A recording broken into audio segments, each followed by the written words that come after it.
ఇప్పుడు మనం చేస్తున్న ప్రాజెక్ట్కి కొన్ని కాంపోనెంట్స్ అయితే కావాలి. సో ఇది వచ్చేసి ESP8266 అనమాట. సో దీంతో లింక్ అనేది నేను డిస్క్రిప్షన్లో అయితే ప్రొవైడ్ చేస్తాను. సో ఒకసారి వెళ్ళే చెక్ చేయండి. అలానే దీంతో పాటు మనకు ఒక LCD డిస్ప్లే అయితే కావాలి. సో ఇదేం చేస్తుందంటే టెక్స్ట్ అనేది డిస్ప్లే చేస్తుంది అనమాట. సో దీంతో పాటు మనకు బ్రెడ్ బోర్డ్ అయితే కావాలి. సో ఇక్కడ మనం బ్రెడ్ బోర్డ్ దేనికి యూజ్ చేస్తున్నాం అంటే ఒక బేస్ లాగా అయితే యూజ్ చేస్తున్నాం. సో మీరు కావాలంటే PVC షీట్ అనే యూజ్ చేసుకోవచ్చు. అలానే 3D ప్రింటెడ్ ఏమైనా మోడల్స్ ఉంటే అవన్నీ యూజ్ చేసుకోవచ్చు అనమాట. సో నేను ఎక్కడైతే ఒక బ్రెడ్ బోర్డ్ని అయితే యూజ్ చేస్తున్నాను. సో అలానే మనకి I2C మాడ్యూల్ అయితే కావాలి. సో ఇదేం చేస్తుందంటే ఇక్కడ ఉన్న టెర్మినల్స్ అన్నిటిని రెడ్యూస్ చేసేసి 4 టెర్మినల్స్ తీసుకొచ్చేస్తుంది అనమాట. సో సింపుల్గా చెప్పాలంటే అంతే. సో చూడొచ్చు ఈ టెర్మినల్స్ అన్నిటికి కనెక్ట్ చేయకుండా జస్ట్ ఈ 4 టెర్మినల్స్ కనెక్ట్ చేస్తే సరిపోతుంది. సో దాంతోపాటు మనకు ఒక 4 జంపర్ వైర్స్ అయితే కావాలి. సో ఇక్కడ ఎక్కువ కనెక్షన్స్ ఏమి ఉండవు, చాలా సింపుల్గా అయితే చేసుకోవచ్చు అనమాట. సో ఏం లేదు, జస్ట్ బ్రెడ్ బోర్డ్కి ESP8266 అయితే ప్లేస్ చేయండి. సో మీరైతే చూడొచ్చు ఎలా కావాలంటే అలా చేసుకోండి అనమాట. సో మీ కంఫర్ట్ బట్టి మీరు చేసుకోండి. సో నేను ఎక్కడైతే చేస్తున్నాను సో మీరైతే చూడొచ్చు. సో ESP8266 వచ్చేసి బ్రెడ్ బోర్డ్లో అయితే పెట్టాలి. సో బ్రెడ్ బోర్డ్కి అయితే ఫిక్స్ చేసేసా ESP8266ని. సో చూడొచ్చు అనమాట. సో దాంతోపాటు LCD డిస్ప్లే కూడా పెట్టాలన్నమాట. సో డిస్టెన్స్ అంతా కరెక్ట్గా చూసుకోండి, మళ్ళీ ప్రాపర్గా ఉండకపోవచ్చు. సో నేనైతే LCD డిస్ప్లే కూడా ఫిక్స్ చేసేసా. సో మీరైతే చూడొచ్చు. సో ఇప్పుడు ఏంటంటే మన I2C మాడ్యూల్కి మనం 4 జంపర్స్ అయితే కనెక్ట్ చేయాలన్నమాట. సో ఓకే, కనెక్ట్ చేద్దాం. సో చూస్తే GNDకి కనెక్ట్ చేసేస్తా, అలానే VCC, సో దాంతోపాటు SDA, సో దాంతోపాటు SCL. ఈ 4 టెర్మినల్స్ అయితే I2C మాడ్యూల్కి అయితే ఉంటాయన్నమాట. సో చూస్తే కనెక్ట్ చేసేసా 4 జంపర్స్ కూడా. సో ఇప్పుడు ఏం చేయాలంటే కరెక్ట్గా LCD డిస్ప్లేకి ఆపోజిట్లో కనెక్ట్ చేసుకోవాలి. సో మీరైతే చూడొచ్చు టెర్మినల్స్ అన్నీ ఆపోజిట్లో ఉండాలన్నమాట. సో ఆపోజిట్లో అయితే పెట్టేసి ప్రెస్ చేయండి. సో పర్ఫెక్ట్ అయితే అయిపోతుంది.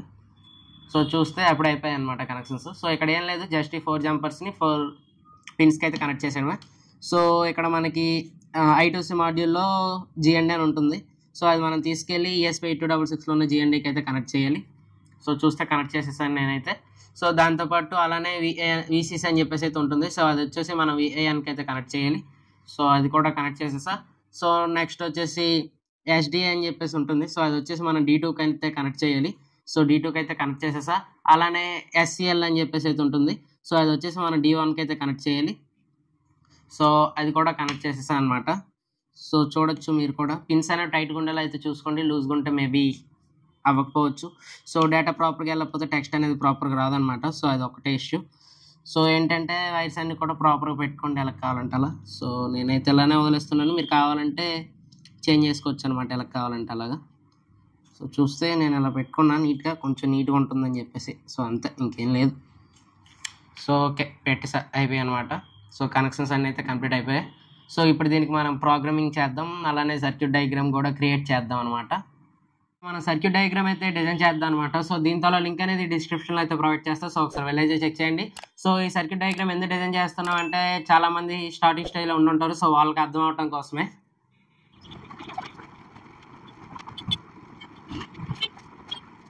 సో ఇప్పుడు మనం కోడ్ అయితే అప్లోడ్ చేద్దాం అనమాట. సో ముందుగా మన ఆర్డినో IDE సాఫ్ట్వేర్ అయితే ఓపెన్ చేయాలి. సో లోడింగ్ అయితే అవుతుంది. సో సాఫ్ట్వేర్ అయితే ఓపెన్ అయిపోయింది అనమాట. సాఫ్ట్వేర్ అయితే ఓపెన్ అయిపోయింది.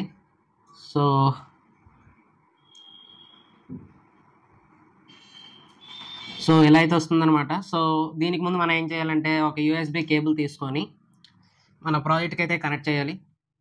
సో చూస్తే నేనైతే కనెక్ట్ చేస్తున్నాను. సో కనెక్ట్ అయితే చేసేసాను అనమాట. సో దీంతోపాటు మనం ఈ మిగిలిన పోర్ట్ని వచ్చేసి ల్యాప్టాప్కి అయితే కనెక్ట్ చేయాలి. సో చూస్తే నేనైతే కనెక్ట్ చేసేసా. సో మీరైతే చూడొచ్చు. సో కనిపిస్తుంది కదా, కొంచెం అడ్జస్ట్ చేశాను అనమాట, అంతేనా. సో ఇక్కడ ఏం లేదు, నేను డిస్క్రిప్షన్లో కోడ్ అయితే ప్రొవైడ్ చేస్తాను. సో జస్ట్ మీరు Ctrl+A క్లిక్ చేసి Ctrl+V క్లిక్ చేశారంటే కోడ్ అయితే వచ్చేస్తుంది. సో ఒకవేళ మీరు మొబైల్తో కోడ్ అప్లోడ్ చేయాలనుకుంటే ప్రీవియస్గా నేను ఒక వీడియో చేశాను అనమాట. సో మొబైల్తో ఎలా కోడ్ అప్లోడ్ చేయాలని చెప్పేసి. సో మీరైతే ఒకసారి వెళ్ళి ఆ వీడియో చెక్ చేయండి. సో ఎండ్ కార్డ్స్లో కూడా వీడియో అయితే ప్రొవైడ్ చేస్తాను. సో చూడొచ్చు. సో ఇక్కడ వైఫై నేమ్ అని అయితే ఉంది. సో వైఫై నేమ్ అంటే ఏంటంటే ఒక్క నిమిషం చూపిస్తా. సో చూపిస్తా ఒక్క నిమిషం. సో ఇక్కడ ఎస్ఎస్ఐడి అని చెప్పేసి అయితే ఉంది కదా. సో ఎస్ఎస్ఐడి అంటే ఏమంటే హాట్స్పాట్ నేమ్ ఉంటుంది కదా. సో అది వచ్చేసి ఎస్ఎస్ఐడి అనమాట. సో ఇక్కడ మీరు చూసారంటే హాట్స్పాట్ తాలూకా ఎస్ఎస్ఐడి అని చెప్పేసి ఉంటుంది. సో హాట్స్పాట్ తాలూకా నేమ్ వచ్చేసి ఎస్ఎస్ఐడి. సో పాస్వర్డ్ వచ్చేసి అక్కడ ఎంటర్ చేసేయడమే ఎగ్జాక్ట్గా. సో నేను ఇక్కడ ఈ మొబైల్ అయితే యూజ్ చేయడం లేదు. సో అందుకు ఆగాను అనమాట. సో ఈ మొబైల్ అయితే నేను యూజ్ చేయడం లేదు నెట్వర్క్ కోసం, వేరేదైతే యూజ్ చేస్తున్నాను. సో జస్ట్ ఇది మీకు చూపించడం కోసమే. సో ఎస్ఎస్ఐడి అంటే హాట్స్పాట్ తాలూకా నేమ్, పాస్వర్డ్ అంటే హాట్స్పాట్ తాలూకా పాస్వర్డ్ అనమాట. సో నేను ఇక్కడ యూజ్ చేస్తున్నది అయితే ఇస్తాను అనమాట. సో మీరు కూడా మీ పాస్వర్డ్ నేమ్ అయితే ఇచ్చుకోండి. సారీ, పాస్వర్డ్ నేమ్ కాదు, హాట్స్పాట్ నేమ్ అయితే ఇచ్చుకోండి. సో నాని క్రియేషన్స్ అనమాట.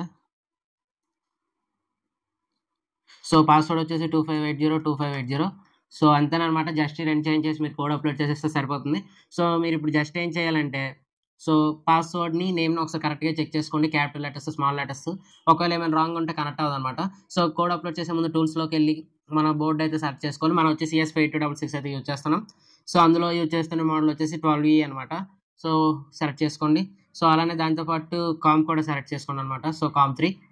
సో అయిపోయింది. సో ఎప్పుడైతే ఇక్కడ అప్లోడ్ మీద క్లిక్ చేసామో వెంటనే కంపెయిలింగ్ అయితే స్టార్ట్ అవుతుంది. సో మీరైతే చూడొచ్చు, ఇక్కడ కంపెయిల్ అయితే స్టార్ట్ అవుతుంది అనమాట. సో చూస్తే దీంతోపాటు వెబ్ సర్వర్ కూడా వస్తుంది కోడ్ అప్లోడ్ అయిపోయాక. సో చెప్తే జస్ట్ ఇప్పుడు ఇది కంపెయిల్ అవుతుంది కదా. సో కంపెయిల్ అయ్యి అప్లోడ్ అయినప్పుడు జనరేట్ అవుతుంది అనమాట వెబ్ సర్వర్ అనేది. సో ఇప్పటివరకు మన ఛానల్ ఎవరైనా సబ్స్క్రైబ్ చేసుకోకపోతే సబ్స్క్రైబ్ అయితే చేసుకోండి. అలానే పక్కన ఉన్న బెల్ ఐకాన్ కూడా ఆన్ చేసుకోండి. సో ఒకవేళ ఈ ప్రాజెక్ట్ మీరు కానీ పర్చేస్ చేయాలనుకుంటే డిస్క్రిప్షన్లో నా వాట్సాప్ లింక్ అయితే ఉంటుంది. సో మీరైతే డైరెక్ట్గా అక్కడి నుంచి అయితే పర్చేస్ అయితే చేయొచ్చు. సో చూస్తే కంపెయిల్ అయితే అయిపోయింది. సో ఇక్కడ ఉన్న ఫైల్స్ అన్ని డౌన్లోడ్ చేసుకోవాలి, అలా అయితేనే ఎర్రర్స్ రావన్నమాట. సో అప్లోడ్ కూడా స్టార్ట్ అయిపోయింది. సో ఇక్కడ మీరు చూస్తే బ్లూ కలర్ LED కూడా బ్లింక్ అవుతుంది అనమాట. సో చూస్తే ఇక్కడ ఎంత % అప్లోడ్ అయిందని చెప్పేసి మనకి సీరియల్ మానిటర్లో అయితే చూపిస్తుంది. సో చూస్తే కోడ్ అయితే అప్లోడ్ అవుతుంది అనమాట. 71%, 78%. సో అలా 100 వరకు అయితే అప్లోడ్ అయిపోతుంది. సో ఇక్కడ ఎప్పుడైతే అప్లోడ్ అయిపోయిందో అప్లోడ్ డన్ అని చెప్పేసి ఇక్కడైతే వస్తుంది. సో చూస్తే అప్లోడింగ్ డన్ అని చెప్పేసి. సో డైరెక్ట్ కోడ్ అప్లోడ్ చేస్తున్న వెంటనే కనెక్టింగ్ అనేది వస్తుంది అనమాట. సో మీరు ఇప్పుడు సీరియల్ మానిటర్ అయితే ఓపెన్ చేయాలి. సో మనం ఆల్రెడీ కోడ్ అయితే అప్లోడ్ చేసేసాం. సో ఇప్పుడు ఏం చేస్తా అంటే ఒకసారి మనం డిస్కనెక్ట్ అయితే చేయాలన్నమాట. సో ఆఫ్ చేసేసా, మళ్ళీ కనెక్ట్ చేస్తున్నా. సో డిస్కనెక్ట్ చేసి కనెక్ట్ చేయాలన్నమాట. సో అప్పుడు ఎలా అయితే వస్తుంది, సో ఒక 5-10 సెకండ్స్లో ఇలా అయితే వచ్చేస్తుంది అనమాట. సో ఇది వచ్చేసి వెబ్ సర్వర్. సో ఇక్కడ వెబ్ సర్వర్ అయితే కనిపిస్తుంది కదా సీరియల్ మానిటర్లో. సో దీన్ని అయితే కాపీ చేసుకోండి. సో దీని తర్వాత వెంటనే క్రోమ్ అయితే ఓపెన్ చేయండి అనమాట. సో ఇక్కడ Ctrl+V క్లిక్ చేసి ఎంటర్ చేయండి. సో చూస్తే స్మార్ట్ నోటీస్ బోర్డ్ అని అయితే వచ్చేసింది. డయాగ్రామ్ కూడా క్రియేట్ చేసేసాం. సో ఇప్పుడు code and circuit diagram links అనేది డిస్క్రిప్షన్లో అయితే ప్రొవైడ్ చేస్తాను. సో ఒకసారి వెళ్ళి చెక్ చేయండి. ఒకవేళ ఈ ప్రాజెక్ట్ కానీ మీరు కానీ పర్చేస్ చేయాలనుకుంటే నాకు వచ్చేసి వాట్సాప్లో అయితే మెసేజ్ చేయండి. సో నా వాట్సాప్ లింక్ అనేది డిస్క్రిప్షన్లో అయితే ప్రొవైడ్ చేస్తాను అనమాట. సో దీనికి ఇప్పుడు వచ్చేసి అడాప్టర్తో పవర్ సప్లై అయితే ఇద్దాం. సో ESP8266 అయితే పిన్ అయితే కనెక్ట్ చేసేసాను అనమాట. సో కనెక్టింగ్ అనేది వస్తుంది. సో చూడొచ్చు. So connecting. సో అలానే మీకు ఆల్రెడీ వెబ్ సర్వర్లో ఎలా ఓపెన్ చేయాలని అయితే చెప్పాను అనమాట. సో కోడింగ్లో ఆల్రెడీ చెప్పేసా వెబ్ సర్వర్ని ఎలా ఓపెన్ చేయాలనేది. సో నేనైతే మొబైల్ అయితే ఓపెన్ చేసేసా. సో ఇది ఫస్ట్ కనెక్ట్ అయ్యాక వెబ్ సర్వర్ అయితే వర్క్ అవుతుంది అనమాట. సో ప్రెజెంట్ ఇది వచ్చేసి ఆఫ్లైన్ అని చూపిస్తుంది చూడండి, ఇంకా కనెక్ట్ అవ్వలేదు కదా. సో కొంత టైం అయితే పడుతుంది కనెక్ట్ అవ్వడానికి, ఎందుకంటే ఆల్రెడీ 5 డివైజెస్ అయితే ఒకే హాట్స్పాట్కి కనెక్ట్ అయ్యి ఉంది. సో చూస్తే ఇంకా రీఫ్రెష్లో ఉండిపోయింది అనమాట. సో ఇంకా అవ్వలేదు. సో కనెక్ట్ అవుతుంది, కొంత టైం పడుతుంది అంతేను. సో చూస్తే IP అడ్రస్ అయితే వచ్చేసింది అనమాట. సో దాని తర్వాత వెల్కమ్ అని కూడా వచ్చేసింది. సో ఇది వచ్చేసి వెబ్ సర్వర్. సో చూడొచ్చు వెబ్ సర్వర్. సో ఇప్పుడు ఇక్కడ ఏం చేద్దాం అంటే సబ్స్క్రైబ్ అని అయితే రాద్దాం.